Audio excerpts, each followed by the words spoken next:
this idea that who we are is the gift. And the way that we do it is the thing that brings us success. Because if you look at successful people in every single industry, whether it's performance, business, or other, the people that really shine are the ones that do it with this extra little, as we say in Louisiana, a little something extra. And that something extra is the core of who they are.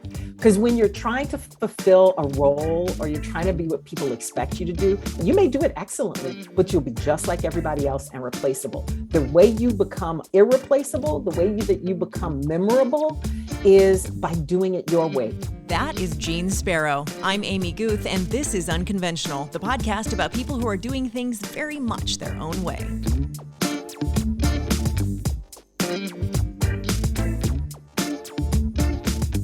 Jeanne Sparrow is a renowned speaker, a top consultant, and a 7-time Emmy-winning TV and radio personality on V103 Chicago. She's also a graduate faculty instructor at Northwestern University. She helps people and organizations find more success by delivering their unique, authentic value through visionary leadership, effective sales, and inspiring speaking. You can check out her podcast, Fearless Authenticity with Jeanne Sparrow, and look for her forthcoming book, Fearless Authenticity, Insider Secrets to Lead Better, Sell More, and Speak Sensationally. Woo, that's a lot of things. I know you through the broadcast world. It is a joy and a half for you to be on this podcast. Welcome. I'm so glad you're here. Thank you for having me, Amy Guth. I love you. I love you right back. I'm so excited that you are here and that we made time to do this and that the stars have aligned because I got so many things to ask you. And hopefully my answers will be satisfying and enlightening. That's what I hope. I'm sure they will be both of those things and then some. Let us start right there with this idea of unconventionality. And I want to kind of dig into maybe unconventional choices that you've made in your life and career that you feel like have made a really significant impact. As soon as I say that, what are the first things that pop into your head? Yeah, I've always been unconventional. The way other people look at it, I don't know if I've been unconventional from my perspective. Like it makes sense. What makes sense to me often is seen as unconventional. That's the first thing that pops in my head. And the one unconventional thing I did that has made the biggest difference, I think, in my life is when I quit. I've quit several full-time 6-figure jobs, and everybody doesn't get that, and that's okay. Yeah, I have also done that before. I've done that without a parachute, and it's one of the most fulfilling things I've ever done. Mm-hmm. A story I have told before is that I took a passport photo about 6 weeks before I quit one of said jobs, and I didn't like the photo, so I just threw it in a drawer, and I thought I got to redo that, and then I redid it later. Several years later, not several, maybe 3 or 4, a friend and her partner were over visiting, and that photo that was not the passport photo, the reject passport photo, was on the counter. And my friend's partner goes, "Oh, is that a picture of your mom?" Wow. I will never forget that moment because I thought it was the most validating of you did the right thing. You saved your own ass in such a big way by saying no to a thing that didn't feel right. So I want to talk about that because I think that's a fascinating topic. Quitting a 6-figure job. Yeah, go. Where do you want to start with that? There's a lot to that, but was there a theme? You said multiple, but is there a theme through all of them? Okay, well, so one of them I actually got fired from. So I don't know if that one counts as quitting, but I was already prepared to leave before, like it's like when somebody gets ready to break up with you. And you know it, so you pull it first. No, that's what they did. That's what happened to me. I think, at least that's how I look at it. Sure. So the primary one, it was when I was working at NBC5 here in Chicago, a job I loved as far as the people, the environment, but I felt like I had done everything I could do there. I had gotten as good at what I wanted to do in that moment. And I remember my contract was coming up. And my bosses had asked, because like 6 months before, whenever you're under contract, they start to say, okay, we're going to reach out to your agent, la, la, la, la, la. And I was like, I don't know. And that moment was about 6 weeks before Katrina hit. And so all of my family in New Orleans, which I grew up in Louisiana, and all of my family who was in New Orleans, their life was upended. Most of them were living at my house that I grew up in. in New Iberia, Louisiana, which a few weeks after Katrina was hit by Hurricane Rita. And it was a big perspective moment for me because my cousin, my oldest cousin on that side of the family, we had, conversations and stuff. She's in banking and she worked all of the operations that they had moved to Baton Rouge. So she was commuting, and this is before, like, it seems so weird now, but she was commuting to Baton Rouge every day because there was no remote work at that point. Even though we had all the capabilities for it, it still wasn't. She was commuting to Baton Rouge every day, which was about an hour and some change to work, and living. She and her husband were in what was our living room. And I remember, and her house was still sitting underwater in New Orleans East. All of her stuff, covered in, I mean, like, she has a 2-story home. The second floor even had water. And she said to me in one conversation, she was like, girl, she was like, what's fucked up about this is that you can sit here and work your ass off your whole life for all the things that make your life comfortable. And she was like, and there's nothing wrong with that. She was like, but in an instant, all that shit can be gone. And all you realize you've been doing is working for vacations. And I was like, bitch, that's what I'm doing. Because I was working early, very early mornings. I was doing traffic and entertainment and, getting up to be on air at 5 o'clock. And they were talking about pushing us back to like 4:30 or so. I was like, no, just no, like, I'm not a morning person. Even though I know I'm a morning personality, like I fit well there.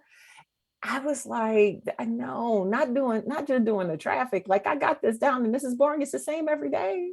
And people are going to get this on their phones of it, And so I was just like, what am I doing? And what do I do now? And the only other place that I could have fit is being an anchor. And I had a couple of moments of that, but it's like mornings I could do, because then I could like say my piece or whatever. But it's like so hard. Like I'm that one reading the story going, like, do y'all even hear what this is?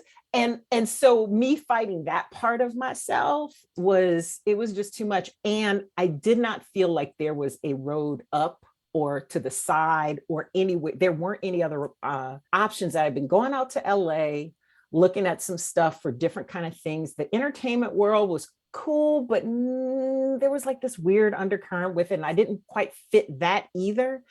And I had done some auditions for HGTV that didn't come out or what have you. But I was just like, something isn't right here. And I was already doing voiceover and all this other stuff, but every few months I was going to Hawaii because I was like, I gotta get the fuck out of here. I can't do this. And when my cousin said, you realize that you're just working for vacations, I was like, some people that might work for, but not me. So I told my bosses, I was like, yeah, I'm out. And they were like, what do you mean you're out? I was like, I'll finish out my contract. Like I always honor my commitments, but yeah, if this is what y'all want me to do, and there's not another road to anything else, then, and I got this yeah about head count and all this other stuff. And I was like, oh, okay. All right, cool. You made your decision and now I'm going to make mine. Bye.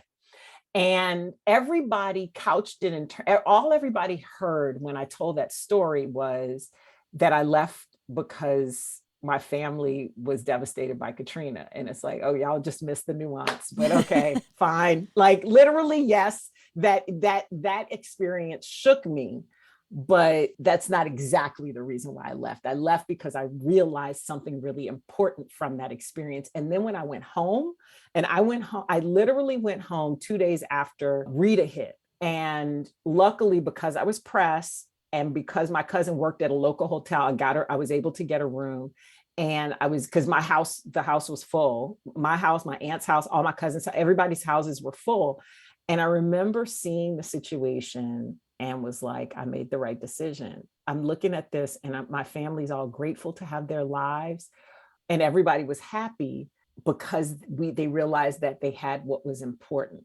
And I realized that I didn't have everything that was important to me in my life with that job. And that job I felt was standing in the way of it. You're speaking to something, though, that I feel like comes up a lot when we're talking about unconventional choices, and that is having the realization of there's no path for me, or the path for me here is not what I want. And I think sometimes we're so socialized to just be grateful to have the damn job that we don't call it when we're done. You know, you can get in there and say, I learned a lot. I did everything I meant to do here. Now I gotta go. But there's this sort of, you're lucky you even have a job. You're lucky you're here. That we kind of go, well, why would I leave? Why would I leave? That I think is really fascinating. This kind of like ceiling that we're supposed to be grateful for. Especially in broadcast, especially in creative endeavors where you're actually able to make a living. I think the running theory is that if you're able to make a living, much less a good living, on being creative, that you should be grateful for it. And it seems like you're ungrateful if you decide to leave it. And those two things can exist in the same space. One of my old coworkers, because when I left NBC, it was right before Comcast had taken over. And one of my favorite cameramen said to me, he goes, you always the first rat off the ship. What is it with you and your timing? Like, because I've left a few jobs, sometimes 4 other jobs, when right before takeovers are about to happen. And I was just like, I don't think it has anything. And the thing is that change is what unsettles people. And they always think it's going to be bad. And yes, some of the transitions are bad, but in the end, it always works out. So I'm like, it's not even that ship was sinking, even though I'm sure there were some fears that things would not be the same. But I was out before it happened. Everybody like, oh, you got out because now you don't have to deal with that aggravation kind of thing. And I was like, I'm sure it looks like that from the outside looking in, but in reality, this is about me. This has nothing to do with any other institutional changes. Like, I didn't know that was coming. I mean, I knew it was coming, but I didn't know what that would mean. And, it didn't matter for the people, I don't think, who are still there. Like, everybody didn't get blown out, of the spot and everything like that. So, but I do have a tendency to move when the spirit says move. And it makes me look really smart when it's really just about my choice, and I'm also comfortable with situations that other people might not be as comfortable with. So yeah, I don't even know, like, when the spirit moves you, you got to go. And that's all I can call it. I can't even say, because even, you know what, even in jobs that I have had for a really long time at companies, I have had different jobs in that company, and it's always this constant kind of moving. Like, I did what I once I've mastered it, it's time to do the next thing. And I've just made peace with that idea. And I think it's how you read and watch TikTok and Reels and Twitter and stuff. And I was like, oh, I might be ADHD. Oh, but it's worked out for me because I've adapted the way I move to how my brain works. And I have to have a bunch of different projects going on. I have to be doing a bunch of different things. Why? Because that's how I'm built. That's how I'm wired. And I don't know any other way to do it. Like, when I was a kid, I don't even know if there was an ADHD diagnosis to be had. And as a woman, from what I understand, I wouldn't have been diagnosed that anyway. And then third, it served me super well. So why would I want medication at this point? My frustrations are my frustrations, but my brilliance is my brilliance. And that's just where I've decided to chase it. And so, whether I would be at the same company moving from thing to thing or exiting a company to find the new thing, I'm always looking for the new thing, the next thing. And it's a miracle I'm able to finish anything. And I'm really happy that I do. Feeling very seen at this moment. I'm shooting little hearts out of my eyes at you because I'm nodding along. Like, yes, that's a thing. That's a thing. But what I hear, though, too, is a really high tolerance for change, where I think that flips a lot of people out. A lot of people really, their lives are built on, I need to uphold the status quo because that's safe and stable and will make me somehow safe. I don't even know if people think that far into it. That could be. Yeah, that could be. I think change flips a lot of people out. I have this theory that it's all kind of rooted in this scarcity idea that if you especially in our field, like if there's only one anchor job and we're all going for it, if there's any kind of shift, then you're like, oh crap, there's who knows what's, or even if there's just a couple of roles on a show and there's new management coming in or something like that, everybody goes, oh shit, it's all going to be bad. Maybe not. It might be awesome. It might be flipped over in a really great way. We don't know. But I'm hearing that this recognition of unconventional thinking as kind of a superpower. Yeah. I've never thought of it that way though. So this one is challenging for me because it's the only way I know how to operate. So I don't see it as unconventional. I just see it as what works for me. And maybe I've just had a super supportive circle that even if they don't understand it, they support it. So I haven't felt challenged about the way I deal with it. But one thing I will say though, when it comes to change, I remember when I was first starting out, like when I was in my 20s and just, I was working at GCI then and having a spotlight on me at a time when I'm trying to develop and become, this human being that I'm supposed to be. It was challenging because I was like, are people always going to be watching and judging? And so you do kind of monitor yourself. You become a much higher self monitor.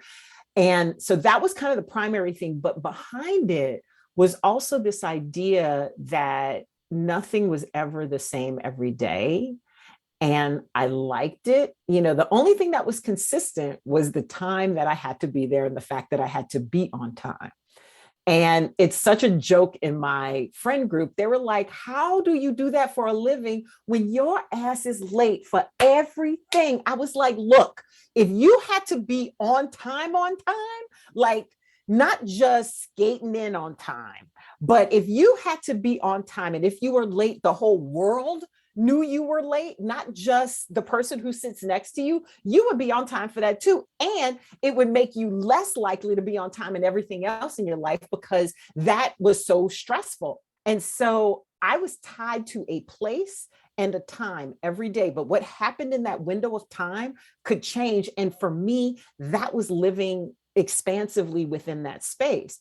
But what I also realized is that all of that could change and did. So, when I first started, it was like I was working overnights into mornings when I started doing traffic. I was working overnights into mornings. Then I was working a split shift, which is one of the most ungodly fucking things anybody, Yep. that 6 to 10 and that 2 to 6, like literally, you're sleep deprived all the time. You don't know what time of day it is. You wake up, but I've done all of those things. I've worked 7 days a week on end just to, be able, as I used to say it, I was working to support my radio habit.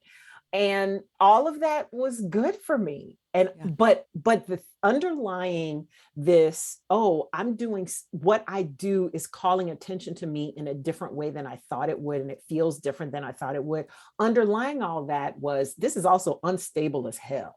And I'm going to either have to learn how to ride these waves or I'm going to have to tap out.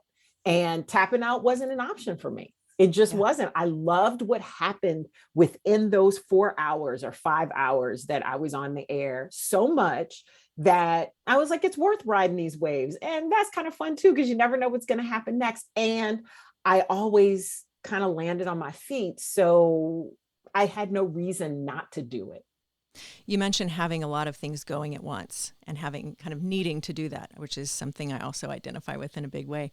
I don't know if you've had this experience, but I've been accused of that has read to other people as you have no focus or you haven't figured out what you want to do when you grow up yet. Whereas I'm like, well, no, life is so short and fleeting. I need to do what's fascinating to me or I'm going to crumble. I'm going to be restless and very not fun to be around if I'm feeling like a tiger in a cage. I wonder if you have had that similar experience. I don't know that anybody's ever said I'm not focused, because anybody who's ever worked with me understands how focused I am. Like that part has never been under question. What gets questioned, when I was first starting out working, the comment was, and this is going to just be, culturally inappropriate as hell, but they're like, you like a fucking Jamaican, like pick something, like you got too many damn jobs. And I was like, I like them all. And why should I have to pick? What, just because you picked, And also too, at that time, I was like, oh, this doesn't pay that great. Like, I gotta work like this. And then I realized that I liked it because I could shift and do different things and learn different things. And I'm always doing the same thing. Like, one of the things I get a lot from people now, it's that, oh, you keep reinventing yourself. Which just tickles me because I'm like, I haven't reinvented anything. I'm still doing the same shit that I've been doing since day one. I do it better than I used to do it. I do it on a lot of different levels. Radio is different from television, is different from teaching, is different from acting, is different from consulting, it's different from speaking, but it's all the same pot of skills that you take the different pieces and you put them together in a different way so that it works for the focus and the goal that you have with that particular thing. And that's what I like. I like puzzles. I like figuring stuff out. I like fixing things. I've learned how not to try to fix people finally, except for myself. And that's a good thing, because now I focus on, how do I take this expertise that I've had, this 10,000 plus hours of whatever it is I know, and turn it into a different 10,000 hours, and take a shortcut to it, because, okay, I've built in this much, paying my dues, if you will. Yeah. And then I need this much more to get really good at this aspect. And I need to learn this medium and see how what I know over here fits in over there. And so I think for other people, it's like, oh my God, you're doing so many different things. How do you do it all? So I think the way I position it now feels different, but a lot of people I don't think get it. And they're, because like when I try to explain people my business, like I have to pick and choose. I have to decide what part of my work actually will appeal to that person. I have to consider my audience very much in a very narrow way. And then that's all I talk about. And then when we have a conversation, I add other things on there, like, oh, why didn't you tell me about that? It didn't seem like that's what you would be interested in. You interested in that? No, I just find it interesting. Okay. So let's talk about the business and where you help people and what you do with them. All right. So the consulting piece, I guess we'll start with that. I went back to grad school while I was still on the last show where you and I met, where you used to come in as a wonderful guest and guest host. And I went back to grad school at Northwestern in the School of Communications, because even with all this time that I've been in comms, in mass media and broadcasting and all these things, my undergrad degree is in psychology. And so I think I went back to grad school, because it was a bucket list thing. And I was like, I can afford to do this now. My schedule is pretty regular. I can fit this into my life. And I wanted to know what I knew. And I wanted to know what it was worth in the outside world, because I think we're so cloistered in media that we don't understand what the true value, we know the value that we bring in the situations that we're in, but we don't understand how it relates outside the world, because we just kind of stay in our own little thing and we do our stuff behind this little wall of perfection or whatever the hell it is that we put out. And, in the background, we just do what we do and we take it for granted because all of us do similar things, right? So I went to grad school and loved every minute of it, because I love learning and I love engaging with different people and asking questions. And I realized how many people, even other, because this is in the School of Communications with other communications professionals, most of the people I was that were in my graduating class were working professionals as well. There was only a very small group that had come straight from undergrad to graduate school. And that was a programming choice at that time by design. And so our cohort, there were so many people who, like, I want to say by the end of first quarter, beginning of second quarter, were coming up to me like, Jeanne, can you help me with this presentation? Jeanne, I need, I want to do this better. I don't deliver this as well. And you know anything, any tricks y'all do in TV for, performance and da da da da da. And I was like, there's a whole lot of this going on. And I had been noodling about, I thought from the show that we did, that one of the things I could do would be media training, because there's so many people, you know how it is. So many people come in they're really prepared on message, and then they see the lights and the cameras and they freeze, and none of that messaging works. And I was like, how are they training these people? What's going on? And there's a missing element. And because we're having to triage too much on this damn couch. So that was the initial idea. And then I realized it was deeper than that. It's about everyday people who are looking for an edge to get ahead, and they're just grasping at straws, and they don't realize that it's that they're not connecting with who their audience is. So their bosses, their clients, sometimes the general public, if it's a crisis, all those things. So that really expanded the scope of how I saw my business. So it started off as just media training, helping to get people ready to be on TV, radio, podcasts, or maybe do their own videos and things like that. Just teach them little stuff that I know about it. Then it has morphed into how I do what I do and apply it to work situations, business situations, whether it's speaking, whether it's sales, whether it's leadership is like this new thing that I've been involved in like the last year, and crisis communications, Lord have mercy. I teach it because what I've realized, a lot of people who end up in crises are trash. And I just don't really want to, I'm very selective about what kind of clients I take on that are in a crisis, because any of us can make a mistake and get completely raked over the coals, and there's a way you handle it. But there are a lot of people who get raked over the coals because they deserve it. And that's not my people. Totally fair. Yeah. And all of that has culminated in the book? So the book, girl, that was something that was not on my radar. And it's kind of on hold right now because of the podcast and all the other things I'm doing. And I got a literary agent, and that completely changed the process, because I thought I was going to either self-publish or use a micro-publisher. But I had some interest from a literary agent. So then that completely changed that whole thing.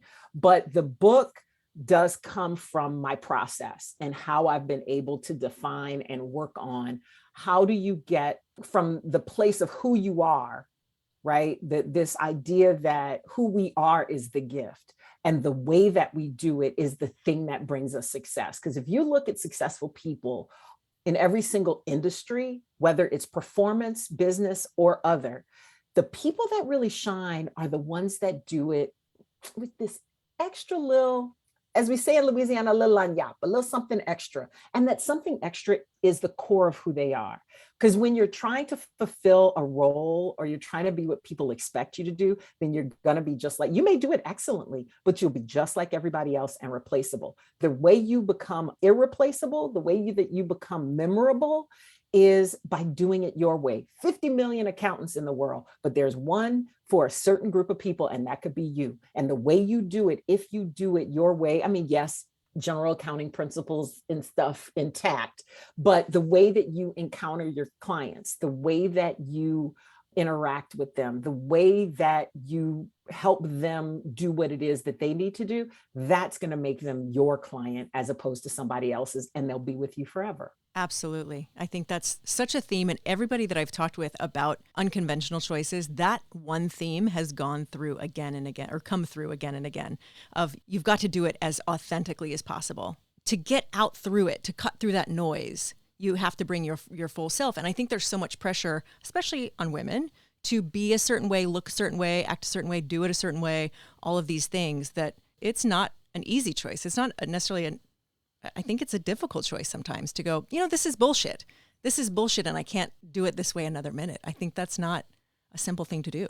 And that's why I call it fearless authenticity, because it's not just about the authentic part. It's acknowledging the fear in it, right? And acknowledging that even with the fear, being yourself is still the best choice. Our mamas told us this when we were kids, just when you go to school, just be yourself, baby. But they don't, maybe they didn't explain it, everything behind it, because we wouldn't have understood at that level, but it is really super basic to who we are as human beings. The problem is that status quo, or the socialization. And yes, a lot of women fall prey to this because of the constraints that we feel culturally speaking. But for me, it's about understanding what your true value is, right? And understanding that the true value is that little thing that is different. It is sometimes the unconventional choice. And it's a hard balance. It's not always for everybody. There are ways that you can do it though within the parameters that you are given. Like, to me, the best kind of creativity comes when somebody limits your budget, puts a box around you and says, okay, you got to play inside of these lines. You might get a little sloppy with it. You may color outside the lines within reason because you only have so much money to do everything anyway. But that's when you start to really dig deep and go, okay, wait, how can I do this in a way that's going to resonate? And everybody, marketing wise, everybody's always talking about, differentiation or whatever. What better differentiation is there than to be truly yourself? Because they're not making any more of you. You are the only you there is, even when identical twins. And I use this example all the time when I'm going into corporations and doing trainings, whether it's just for media training, speaking training, or leadership stuff. Even if there are identical twins, if you know the difference between the two of them. They have the exact same genetic material, yet somehow their spirits can be similar, yet unique at the same time. And that to me is proof positive that we were each put on this earth, created to do something very unique and very special and very particular and singular to us. And why wouldn't you try? That's a mic drop. I got nothing. That's beautiful. I got nothing after that. I love that. And that's going to be in the book. And that's going to be it. That's what the book is all about, like the process of how I got to this point. Because let me tell you something, it's been a fucking struggle. Sure. Most worthwhile things are, right? None of them can just show up and be simple. Yeah, and it's an ongoing struggle too. That's the thing that I think has been the most disappointing to me as an adult, is that the struggle doesn't stop. The journey, like, I'm okay with the journey continuing.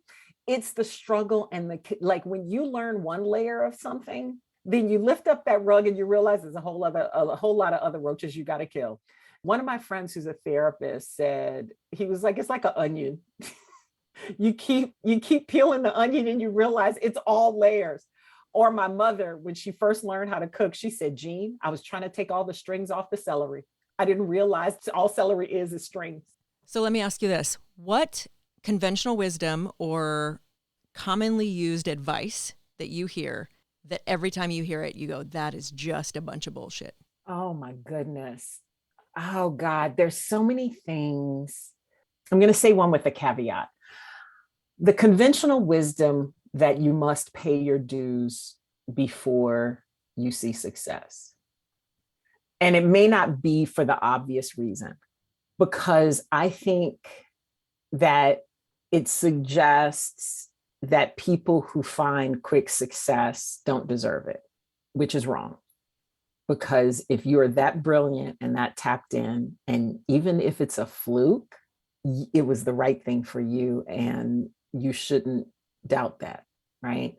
And then there's some people who work for years and years and years and years and years, and it takes them a while before it's their time.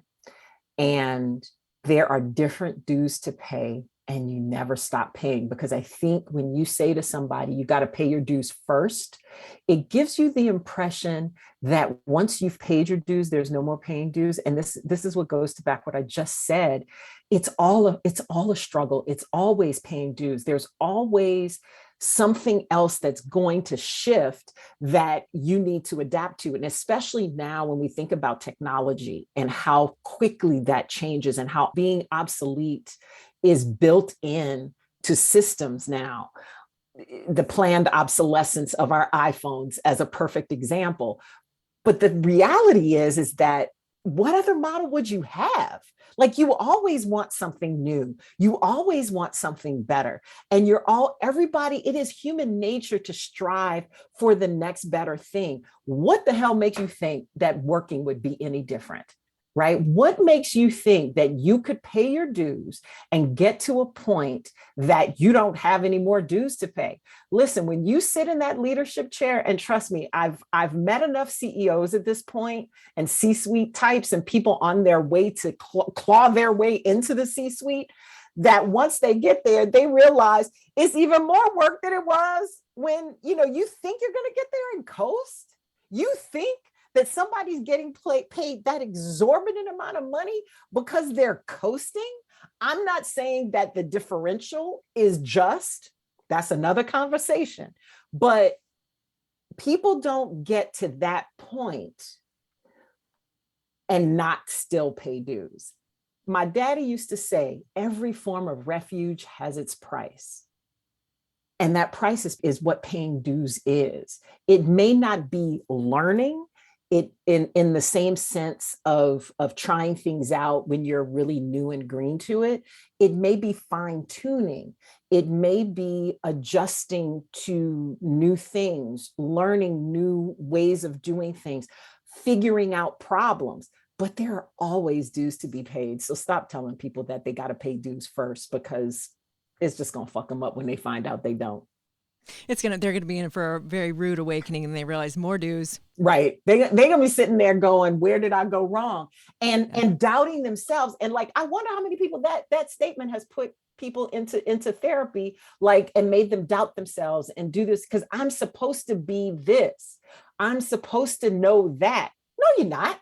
The dreaded supposed tos, I think probably a lot of people either have gone to therapy over the supposed tos or hopefully find their way there. Or gotten lost. How about that part? Feeling like they're lost. You know what I'm saying? Because they believe something that they made an assumption about, that somebody said that implied something that is not true and has never been true. And I think it's very easy to internalize that. I did all this stuff and this happened. Why aren't I happy? Why isn't it easier? Why is it still so hard? What did I do wrong? I think it's very, very easy to internalize that. Mm-hmm. And it's not to say that there won't be dues paying. It's not to say that you won't have to prove yourself. But the reality is that you always are. And that who you are is already good enough. Like, if more of us, especially women, in spaces where we're not welcome, understood that we are the gift and that we don't have to prove ourselves, that the fact that we are there is enough, that we have something to contribute, even if people act like we don't. Same thing for Black folks, immigrants, anybody who's other in this country, especially, but anywhere.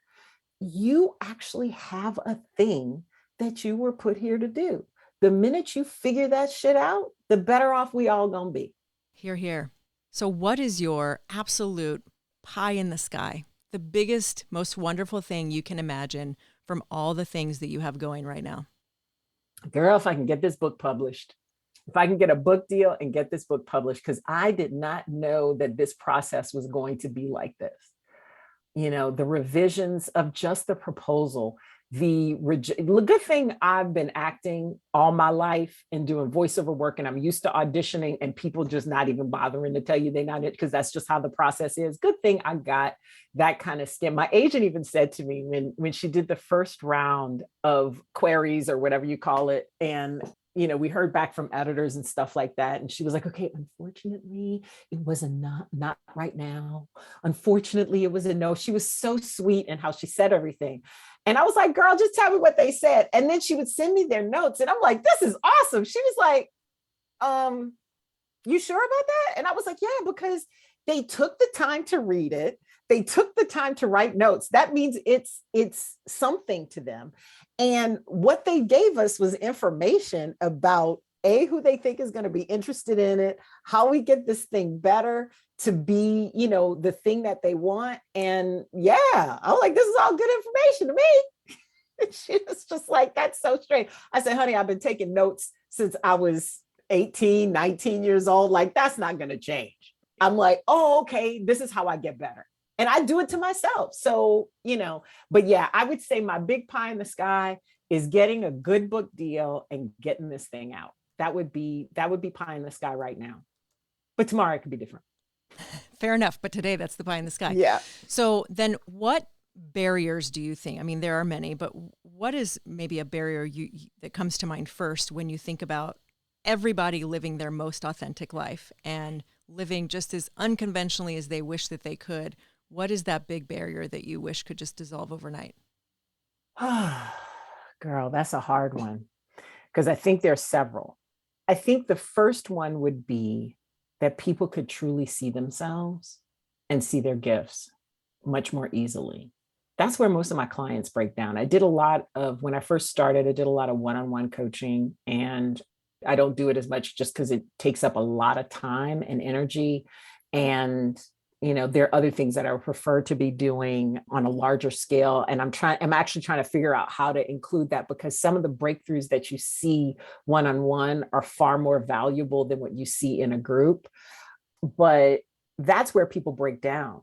Like asking them, what benefits do people have from what you put out into the world, is one of the hardest questions that people, and then why do you care about those? What's important to you about those? Those are some of the hardest. I've had people cry trying to figure it out. And I think that before we get to that point, I would say if we could just erase expectations and our reliance on them and our belief that expectations are the only measure of our success, meeting expectations are the only measures of our success, because they just don't work. Like, it's one person's idea of the way that you should do a job. Like, I'm a big one, and anybody who's worked with me can tell you this. I'm a big one on, I'd rather ask for forgiveness than ask for permission, because when you ask for permission, you're not even ready to do what it is you want to do. And everybody's almost always going to say no. So just go on and do it, because success will always be forgiven, always. And I think if people knew that and weren't scared that they would fail because of the expectations that have been, put into their heads that they believe, then we wouldn't have a lot of the stuff we got going on. So many mic drops with you today. Full of mic drops. Here's the thing, that is kind of one of my stocks in trade. A guy that I used to date said to me one time, he was like, I fucking hate arguing with your ass. He was like, because you good for that, say some shit and walk out. You good for that, drop a mic, oh boo, I gotta go. He was like, how am I supposed to argue with that? And I was like, I don't know. That's what I do professionally. Sounds like a you problem, not a me problem. Bye. I love it. All right. Well, Jeanne Sparrow, thank you so much. I super appreciate this time. We're done already. This flew by. So much fun. Know. Flew by. I wish we had hours and hours more, but you'll just have to come back another time after the book's out. Yeah. Well, girl, that's going to be too far. We're going to come. Listen. Come back before then. Yeah. Come back before then, when I'm in the midst of finishing the book, when I'm in the throes of creative hell. Because let me tell you something, writing a book is one of the hardest damn things you will ever do in your life. I have very good feelings about this book, just the way you're talking about it. I have great feelings, not expectations, because that's not what we're here to do. I have high hopes for it, indeed. Thank you, Amy Guth. Thank you. We will talk again soon. Thanks so much for listening to Unconventional with Amy Guth. Be sure to hit that subscribe button so you don't miss a single episode, and find me at Amy Guth on social media. Thanks so much, and let's meet right back here next time.